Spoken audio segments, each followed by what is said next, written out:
Good evening and welcome to the Restart series of this program. My name is Bruce and tonight we have a very special guest, my mentor from the University of California, Berkeley.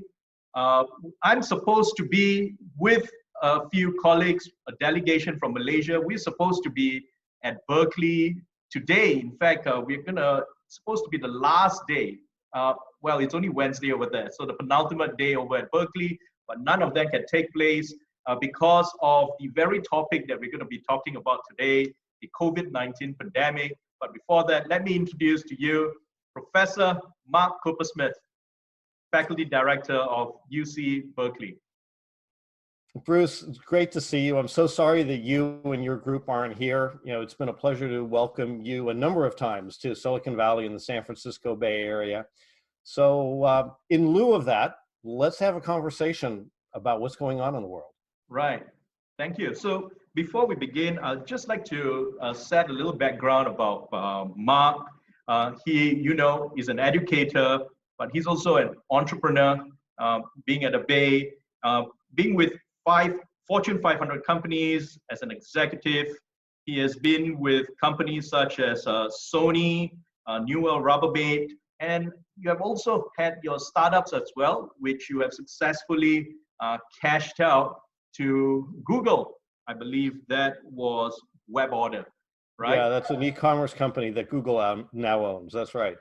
Okay. And Mark is also an accomplished author with a best-selling book called The Other F Word, which he co-authored with John Danner from UC Berkeley and Princeton as well. So it's a real honor to have you with us this evening, Mark.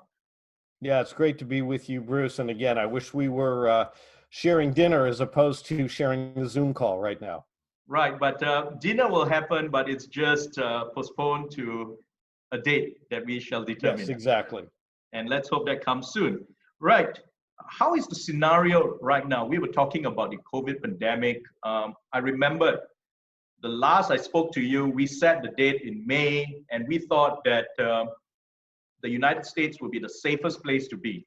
You had a single-digit coronavirus case. That was in February. And US seems to be so far from the epicenter of this virus, which is in Wuhan, China. And what do you know right now, when we are touching May, we are looking at 40, 50,000 cases in the States. And things have turned so quickly and it has spread to such a large scale.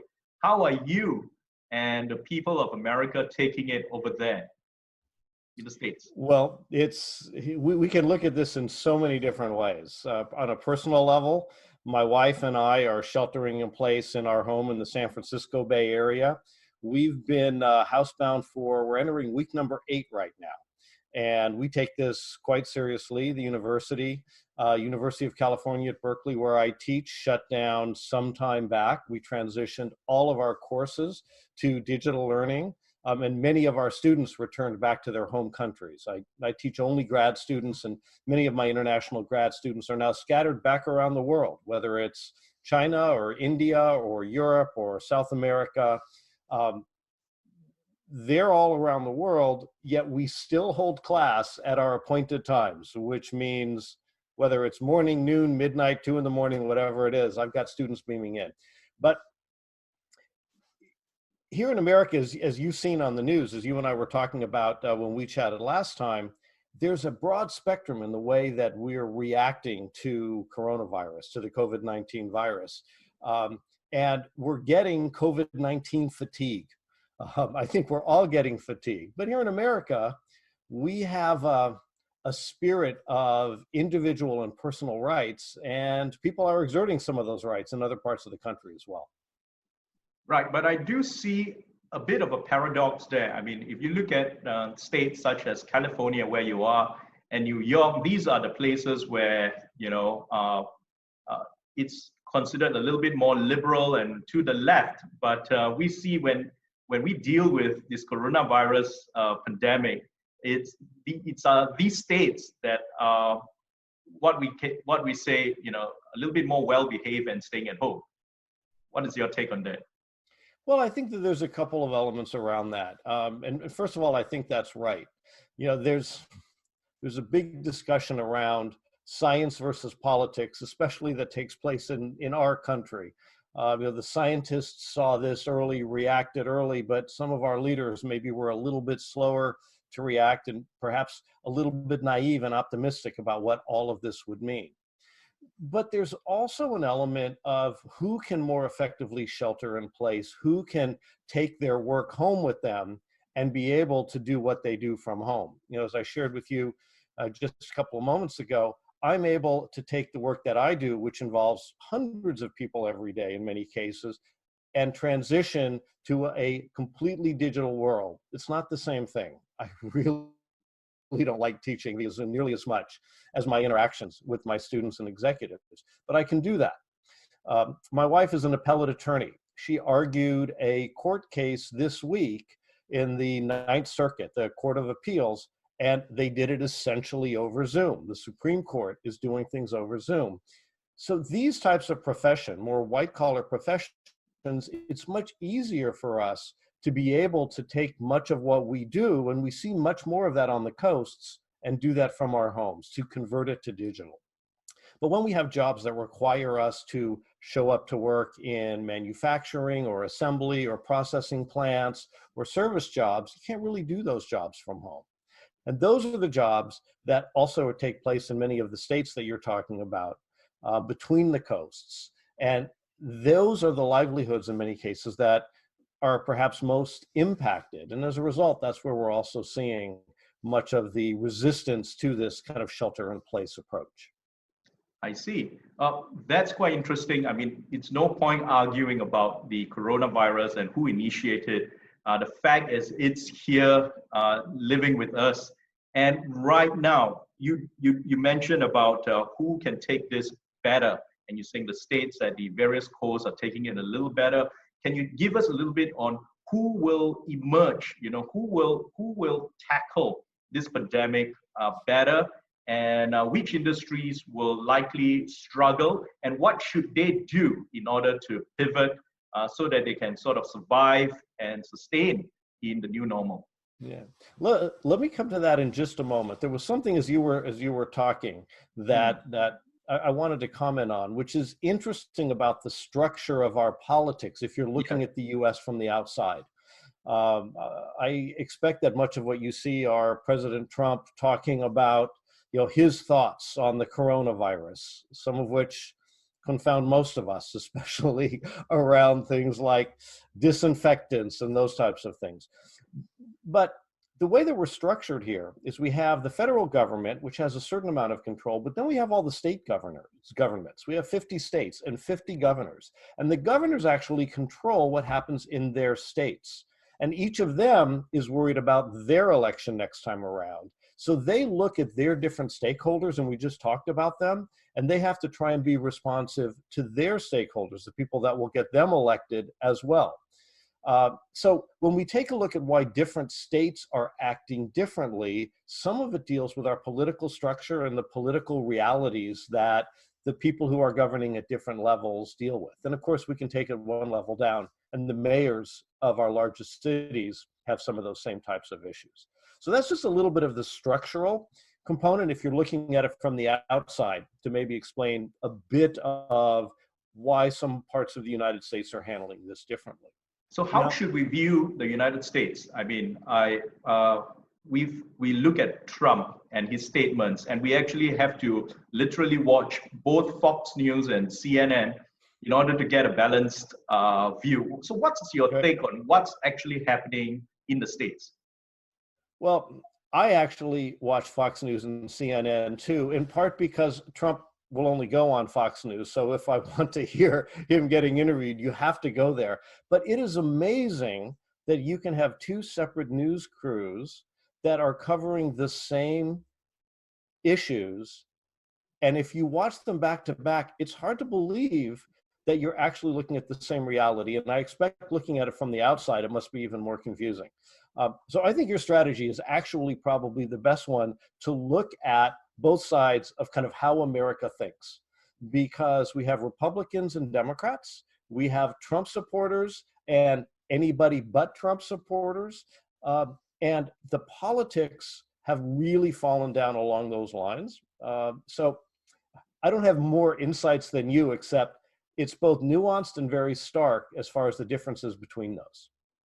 Right. I mean, we do have our own Malaysian flavor as well. We had a change of government at the end of February and the beginning of March, actually, just literally days before the announcement of our movement control order.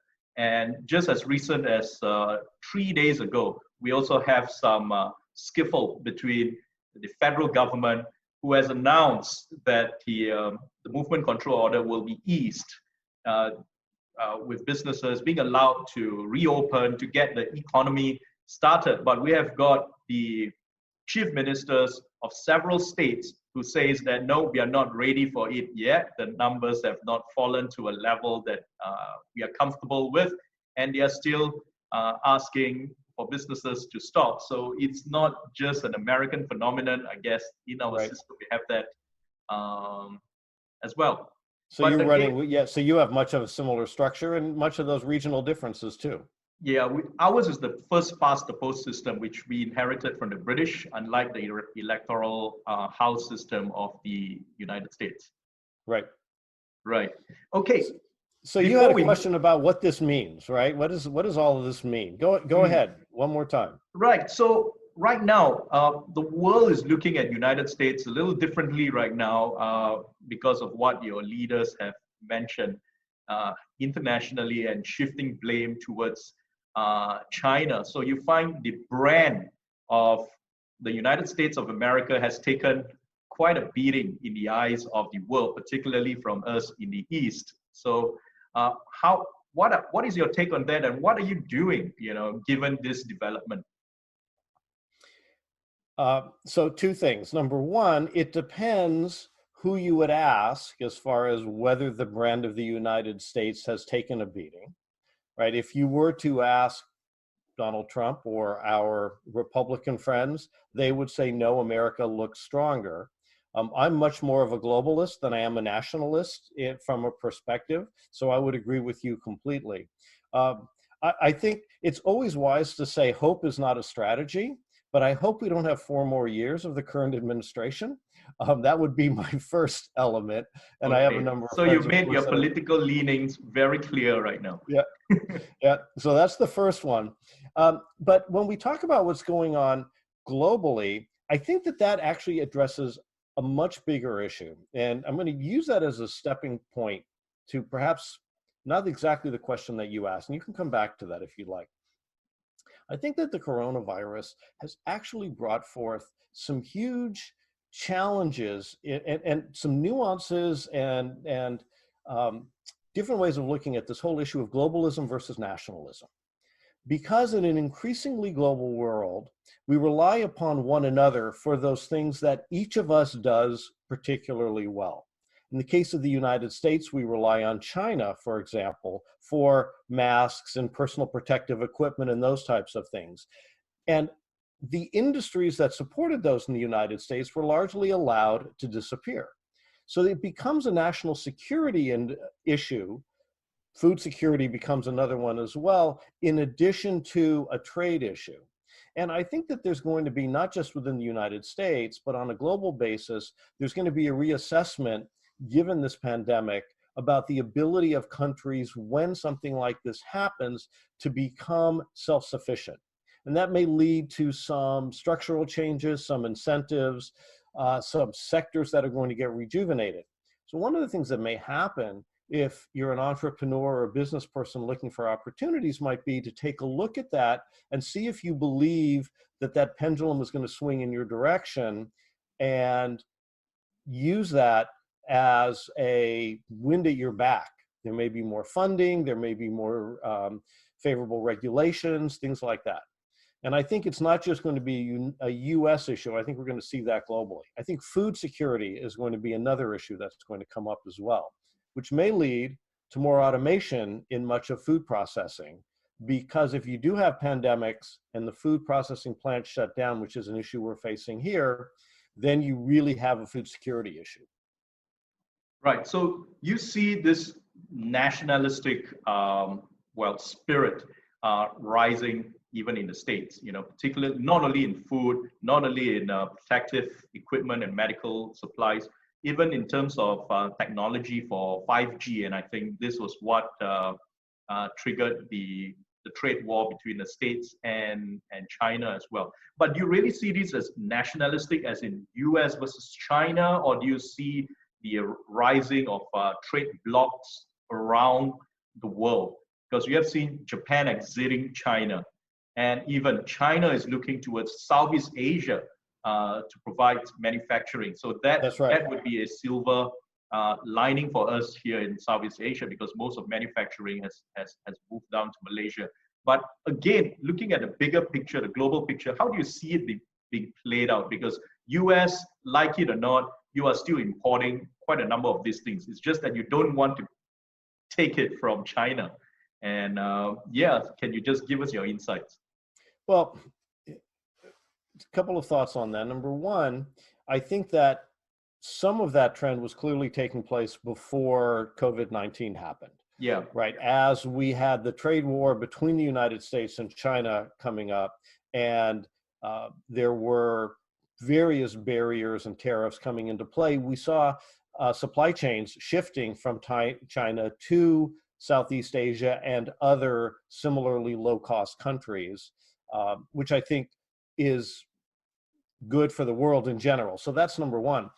The second thing is, I don't think it's explicitly nationalistic, what I was talking about, but I do think that countries may take a look and say, look, globalism is going to continue, but we need to make sure that there are certain sectors that we have perhaps ignored, where we have some self-sufficiency, and there may be some policies that come into play around those.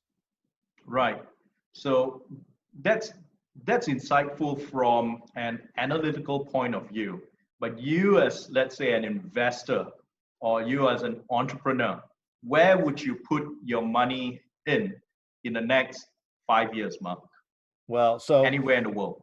Yeah, so let's shift. First of all, as you know, I think Southeast Asia is actually poised from an economic standpoint, a value creation standpoint, is in a really strong position. I mean, the times that I've visited Southeast Asia, the business executives that I've worked with, you and the delegations, I'm very bullish on Southeast Asia as a region, and not just for manufacturing. I think also for knowledge-based businesses and intellectual property development and the emergence of new technologies.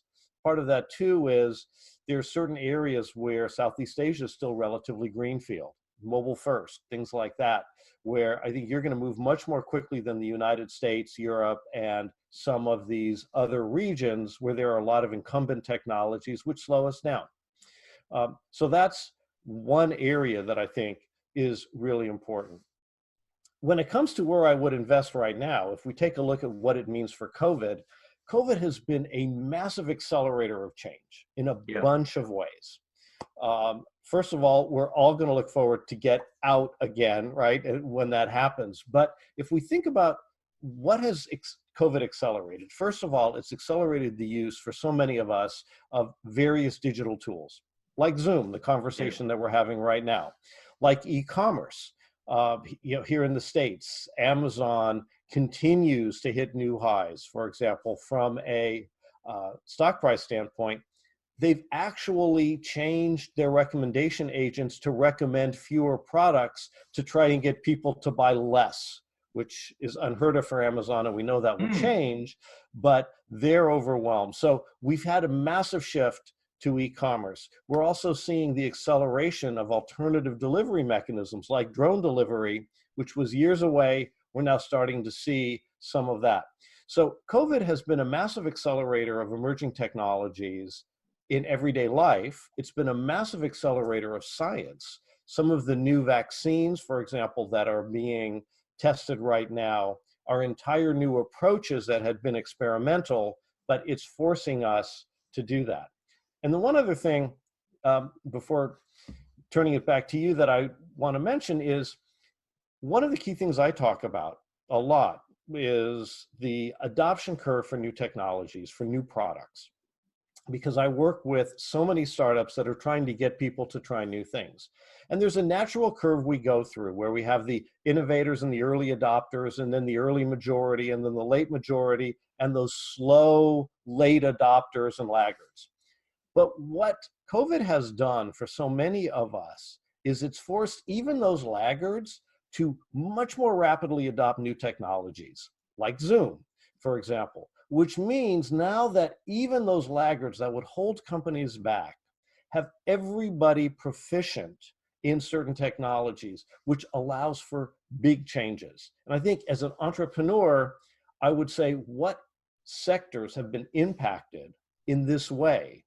What has COVID accelerated even more so, where the sectors may not have been ready 6 months ago, but now they're in a fundamentally different place and the platforms are ready? Right. So I like what you say. We are moving into an area which is your pet subject. You mentioned about early adopters right till adoption by the masses, and I remembered a fundamental lesson that I picked up in my time at Berkeley, which is the existence of this chasm of doom. Right? I think John Danner thought about that. And I'd like to tie that to another point here in Malaysia. In Malaysia, a majority of our businesses here comprise of small, medium enterprises, of about 1 million companies registered, Right. 900, over 1,000 of them in the small, medium enterprise category, right? And one of the things behind small, medium enterprises, or we call them the SMEs, is this aversion to change. And you mentioned COVID is an accelerator. We talked about them being pushed into the deep end of the pool, and they have to either sink or swim. Now we know being pushed to the deep end of the pool is not everyone's idea of a good time, right, in the water. So what is the best way for them to approach adoption of technology for someone who has got zero experience, or zero intention to get into it? They are now pushed in. What is the best way to get out and get moving? So I think you did teach something about the psychological aspects of failure, of being pushed, and how are they going to, get back on the bike and cycle away. So there's about 4 different questions that are in there. Yeah. So let me take them one at a time. You keep me Right. on track, all right? The first thing that we talked about, there's 2 elements that we've spent time in the past when you've been with us at Berkeley. We talk about how you have to cross that chasm, right, to get into the mass marketplace, which That is comes in something that later. that all small markets do. But before that, every entrepreneur that launches a new business, the first thing they do is they enter what we call the valley of death. And that valley of death is as you're thinking through your business, as you're starting to talk to those customers, as you're building out your product, whether it's a service, it could be something that's not technical at all. It could be food service, for example, or restaurants, or any other, also retail businesses. But you go through this valley of death. And during that exploration, you're doing 2 things. You're trying to figure out product market fit. Is this idea that you have for a product or a service something that enough people will buy? And you're trying to figure out your business model. Will they buy it at a price that actually allows you to make money? And then once you've figured out product market fit and business model, then you need to scale. So the moment you get through that valley of death, you then face this next challenge. You have to cross that chasm from the small startup into the big company. So those are some of the business school terms and the way that we look at launching startups. Now, if you're a current small, I have some bad news before we get to the good news. If you're a current business owner of any size, one of the things that COVID-19 is going to do is it's going to accelerate the extinction and the demise of many businesses. We know that already. Here in the San Francisco Bay Area, 30 to 40% of restaurants, as many as 50, are not expected to survive. But that doesn't mean that a year from now we'll have 30, 40, 50% fewer restaurants, just the ones that weren't terribly successful, that didn't have the traffic, the business model, whatever, won't be here. Others will fill their place. So there are several lessons that are embedded in there. Number one, as a small business owner, you need to, if a crisis like this happens, you need to move quickly to be able to make sure that you have enough runway to hopefully last through this. Number two, you have to take care of yourself emotionally and physically and your people so that you have the strength and the optimism to proceed. And then number three, you have to move from defense to offense at that right time. And how do you know when the time is right? And I think that's embedded in your question. Is that right? Yeah. So there's a few places to go to figure out when the time is right. Number one, always talk to your customers, right? The first place is to talk to your customers and maybe talk to who you think might be new customers. I'll give you an example of that in just a moment in the food service business. And number two, of course, you constantly have to be tracking the things we've been talking about. When is society opening up? What does it mean? What kinds of business models will work if you have to practice social distancing in restaurants? So I was chatting about 2 weeks ago with a friend and a colleague who runs a software company that provides point of sale software for restaurants. And when all of the restaurants in the Bay Area and basically in the US shut down, his entire business just stopped. And he was afraid that he was not going to be able to persevere because it could be a long time, as we know, before we would move through that. Well, fortunately, he was able to get some of the government assistance that we've been providing here. And we spent some time together. He was obviously very concerned about what this meant. And I said, well, talk to your customers. Go talk to your customers. He goes, well, they're all depressed. I go, ask what they need. Well, what started happening is his customers who were shut down realized that there was an increasing need for takeout. So what he did was he took his software that enables direct takeout, worked on that and started promoting that. And all of a sudden, a big percentage of his customers said, we're now doing takeout. We don't want to use all the delivery services like here, they're DoorDash, Uber Eats, et cetera. Customers come directly to them. And all of a sudden, his business is growing exponentially in the same sector, but in a fundamentally different way based on a new reality. That's interesting. Takeouts, okay, because we have got an F&B group here, and I hope they are listening in. There could be an opportunity over there if there's sufficient customers if there are customers. What was interesting about this was he said, none of my customers need this because Uber Eats, DoorDash, all of that, they have their own point of sale systems or ordering systems. But with the COVID-19 pandemic, people actually preferred to go directly to the restaurant to pick the food up themselves, one less person touching their food. And customers wanted as much of the money as possible to go to the restaurants as opposed to going to a third party. So it changed the way we act as customers, as diners. Right.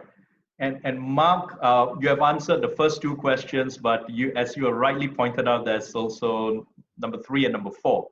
Go ahead. If I may, okay, you did mention again about the value of death, listening to customers, having that runway, enough resources to take you through. But sometimes there's this fear of failure.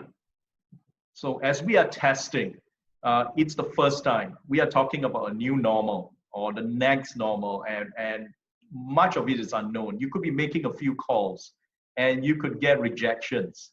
How do we know whether it's time to pivot based on those rejections, or how do we know whether we should continue to soldier on, because you never know, the next call could be your big break. Right. Well, so a couple of things in there. First of all, you're right. So the fear of failure and kind of deconstructing failure is a part of the book that I wrote with my colleague, John Danner, called The Other F Word, How You Put Failure to Work. And we looked at fear of failure, and the reason it becomes so difficult is we all remember failures that we've had in the past. We don't want to repeat them. And as a result, what it typically does is it makes us less likely to take big risks, because we know the more change, the more innovation we want, the more new things we need to try. The more new things we try, the more likely we are to fail. What's interesting is the situation we're facing right now is actually different than we have faced in our lives.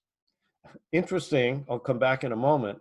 The situation we're facing right now was a part of the reality of everyone's lives since the beginning of time, really, until about the last 100 years, when we started having the drugs to get rid of these global pandemics. No more Black Deaths and bubonic plagues or any of those types of things. But we know that we know society will eventually survive. We just want to make sure that we're part of that society that survives. So this is where we really need to do, from the standpoint of whether we choose to go on or not, is to make sure that we're looking at a number of elements, right?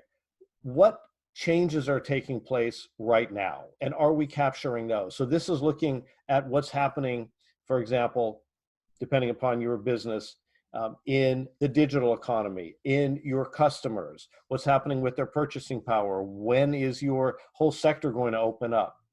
And then taking a look at your ability as well, and this is an after the fact, but do you have the ability to stay with it for a period of time, right? What are your financial resources? How quickly did you move to be able to give yourself that runway? These are all personal decisions. We all have different risk profiles that we need to take. When it comes to entrepreneurs in growing economies, I'm an optimist. I say take those chances, make a number of experiments. And that's one piece of advice that I would give entrepreneurs right now. Think of the various different pivots that you might undertake. Take a look, as my friend and colleague did, talk to your customers, and they started coming to him asking about takeout. That was not on his list of options. So the markets and the customers may actually be the way to take things forward. One last thing. What's going on with timing? And I say that because not just the timing of the virus, but one of the things that a lot of people don't always think about is the importance of timing. And for many ventures, it could be you got everything right, but your timing was wrong. It could be you got a lot wrong, but your timing was right, and you're a huge success. Look at Zoom. Zoom is a perfect example of a company that just happened to be in the right place at the right time. So one of the things that I would tell entrepreneurs to look at is, if you look forward 3, 6, 9 months, do you think the market will be in the right place for what it is that you're offering? Because the market is changing. Two things that I want to carry on from there, but just on what you just mentioned about timing. Two things on timing. Number one, we don't have much time because we are floundering in the deep end, right? We just need to survive. Secondly is, timing in terms of how much time do we have? How much time do we need to plan? In terms of our runway, how long should that runway be? Because of limited resources that SMEs have access to. So in your view, given what's happening in the globe right now, when are we going to ever see a rebound or return to some form of normalcy in the way we do things? Yeah, I wish my crystal ball was a little bit clearer when it comes to that. And it's not, and we're looking at it both globally, regionally, and even in small markets. So what is the new normal going to look like? Will I be seeing you this fall in Southeast Asia? Will you be coming to visit me in Berkeley? We just don't know, right? Yeah. If I was in the airline business, what would that mean? Those are so difficult. And same with things like food and beverage and retail. But here's a couple of thoughts that I would have. Number one, especially if you're one of those business owners that you're not sure if you're going to make it or not, really take stock of where you are, your customer relationships, how long you can last, your team, those types of things. But also look at the marketplace, because If your business had been trending flat, up a little bit, down a little bit, maybe this is an opportunity for you to push the restart button and say, it's time for me to move on. Chances are this wasn't a great business anyway, and it's going to be a worse business. But in a reframed world, when the world opens up again, there are going to be a huge number of businesses that disappear, which means there's going to be a huge amount of demand for new businesses to step in. So if you've been thinking about how you might fundamentally reframe your business or move into something adjacent, if you've seen an opportunity, this may actually be that push in your back to say it's time to move on, because it will be very bumpy, but I think that there will be massive opportunity that comes out of this for those who see the opportunity and can move quickly to take advantage of it. And sometimes that means you have to leave what you have behind. Right, so that's a pivot. What about companies that are stable but they have got a runway, but they want to extend the runway? They are doing a reasonably good job, but right now, as you know, resources are scarce, cash is king, and cash is scarce. Where are they going to get that money? If you want to experiment with the new normal, you know that the ordinary sources of income will be challenged, right? So you're going to look at alternative sources of funding. So right. What is your view, on raising money from alternative markets, particularly for the startups? Has the VCs, have the fund managers changed in their outlook? And if so, how have they changed? Yeah, so a couple of observations and then a couple of thoughts.